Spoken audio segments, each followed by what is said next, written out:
Hey everyone, and thanks for joining me today for this tutorial. If you are new to oil painting, I suggest watching my Basics of Oil Painting video where I explain everything you need to know to start oil painting. Today's video is meant to serve as an example on how to proceed with painting an eye. There are endless possibilities out there with many different eye colors and skin tones and lighting variations, so don't take this as the only or best way to do it. I wouldn't even suggest trying to copy exactly how I do it. You will learn a lot more by figuring it out on your own and experimenting, but feel free to use it as a reference point. I also have 30-minute videos of my color mixing and real-time painting process available to my website members at linadanya.com. And I'm having a studio sale in my art store, so the painting I'm creating in this video will be available there. The colors I'm working with today are titanium white, Hansa yellow light, yellow ochre, alizarin crimson, cadmium red medium, burnt sienna, raw umber, Mars black, ultramarine blue, cerulean blue hue, and sap green. These are also the basic starting palette colors that I mentioned in my oil painting basics video, so I highly suggest you watch that. I'm using Gamsol to thin the paint, and I'm also going to use Galkyd with a little bit of Gamsol added and mixed into it as our medium. I'm going to leave links in the description for the products I'm working with. I start by diluting raw umber with a bunch of Gamsol to create the underpainting. It feels a lot like watercolor when you do it this way, and because it's such a thin diluted layer, it will dry quickly and absorb into the gesso panel. So when we paint over this later with color, it won't mess up the colors. Creating an underpainting is like making the skeleton of the painting. It establishes the basic shapes and values, and it gives you somewhere to start with when you're about to place color, so you're not just lost. I'm working with a reference photo that I took to achieve maximum accuracy and realism. I strongly suggest you use references for your own art as well. Once that's done, I start mixing the skin tones for the eye and adding my Galkyd mixture to those colors. I'm going to be adding the medium mixture into my colors as I'm painting to improve the flow of the paint and also speed up the drying time. The colors I'm mixing are the shades of the highlights and shadows on the skin. So I'm using titanium white with some yellow ochre. I'm leaving some of that color on the brush and then bringing some burnt sienna for the mid-tone and some cadmium red and raw umber with alizarin crimson for the darker shadows of the eye. I'm adding titanium white for a much lighter skin highlight. The camera died at the start, I do apologize for that, but you can pretty much see what colors are where. The far left color is on the lighter part of the lid, and the warm shadow tone to the right of the palette is on the shadowy parts of the eye. And basically I just bring in these colors where I see fit. When you're working with a reference photo, it's easy to just zoom in and be able to tell which colors are where. There's a bit more of a pink to the inner and outer corners of the eye, so I brought in some alizarin crimson with a teeny bit of cadmium red for that, and a bit of burnt sienna. For the lower lash line, I used the lightest skin tone I mixed, and I basically just painted that line underneath the cornea. Speaking of the cornea, a common mistake people make when learning how to paint eyes is they paint the cornea, the whites of the eyes, with just plain white. This is fine if you're trying to paint a cartoon character or a scary robot, but this is not the aesthetic we're going for here. So if you observe your eye in the mirror, you'll see that the cornea is not exactly pure white. It's got veins and shadows. These tones can have reds, yellows, grays, blues, purples, greens, whatever. It really depends on the lighting and the eye itself. So, for the left part of the eye, which is more shadowy than the right, the color I'm mixing is titanium white with a skin tone mix I created earlier of alizarin crimson and burnt sienna. Then I add sap green and cerulean blue hue, and I just play with that tone until it looks like what I need it to. For the left part of the white in the eye, which is on the side of the light source, so it'll be a bit lighter, I'm adding titanium white, cerulean blue hue, ultramarine blue, and some Galkyd, and then paint the other side. I also gently blend that cornea color with the colors I placed in the corner of the eye. And to create the deeper fold in the eyelid, I mixed Mars black with burnt sienna and alizarin crimson. Then, taking that same color I just created, I added some cadmium red, and this is the crease fading out to the less shadowy parts of the eye, heading closer to the light source, which illuminates the skin from the side and gives it a red tone. Next, it's time to paint the iris, and I'm mixing a few colors here. Cerulean blue hue, titanium white, sap green.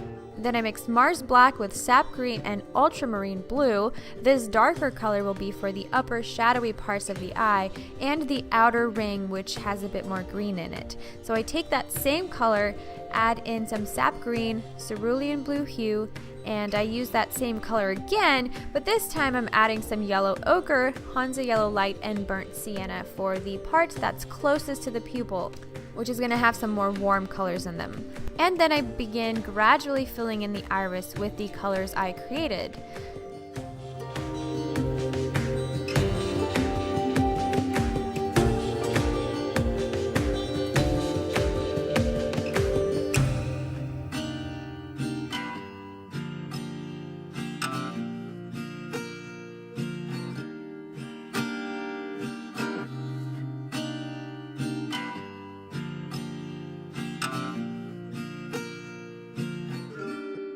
I used Mars black on the pupil, which makes the eye seem much more alive.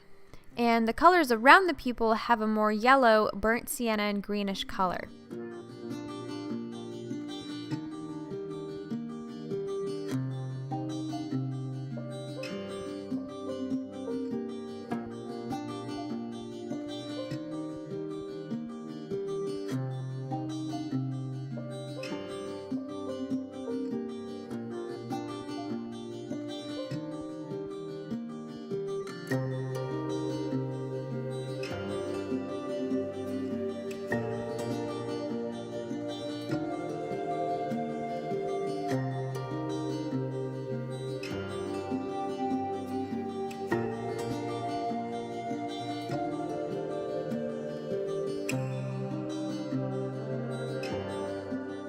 Another thing people forget is to blend the limbal ring with the cornea. Very rarely is it just a sharp circle. Actually, it's never just a sharp circle unless you're wearing really cheap, bad quality contact lenses.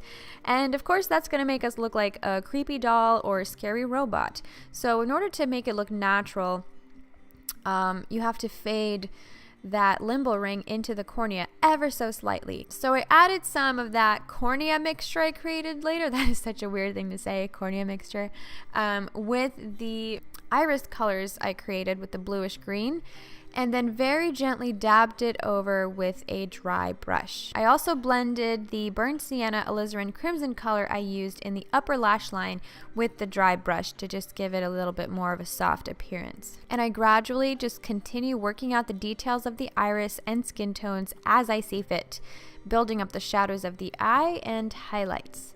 The key to making things realistic is noticing the soft and subtle gradients in the transitions of different colors, such as the red underneath the shadows of the crease of the eye and the soft grayish bluish green fading into the cornea. The further you go into a painting, the more you can see what else needs to be added.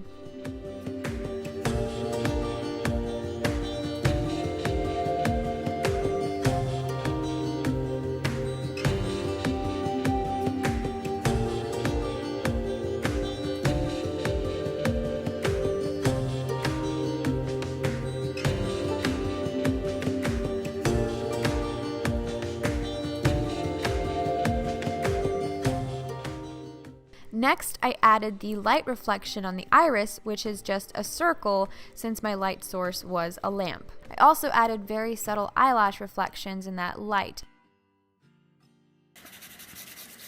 So my camera clearly hates me, and I'm going to sketch a little eye scribble for you in my sketchbook. This is literally taking me like no time at all.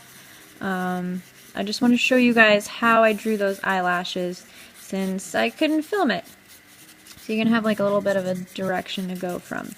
Anyway, since the eye's like a rounded shape, you basically just draw the ones facing the inner eye facing in that direction and the ones in the outer eye facing in that direction. and the ones that are right above the iris tend to point more upwards. So it looks something like this, and they gradually like wrap around the eye, and it just gives the illusion. They're also not perfect, you know. It's good to have them like overlapping each other sometimes. You never want to have just like perfect lines. They always have like a very slight curve to them. So yeah, that's pretty much how I painted those eyelashes. Sorry again that my camera died. It hates me, but hopefully that gives you a little bit of a example. I caught the final glimpse of eyelash painting, as you can see. For the eyelashes, I used Mars Black mixed in with some ultramarine blue, sap green, and alizarin crimson. This gave it a more subtle, softer appearance as opposed to using black just straight out of the tube, which would have given it a plastered look. I also made the lashes a bit lighter on the ends. Underneath the lashes, I have a subtle line painted with burnt sienna, alizarin crimson, and cadmium red, which gives it the illusion of thickness to the lid.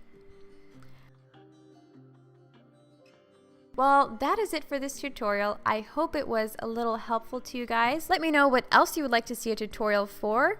Thank you so much for watching. I'll see you all in my next video. Bye!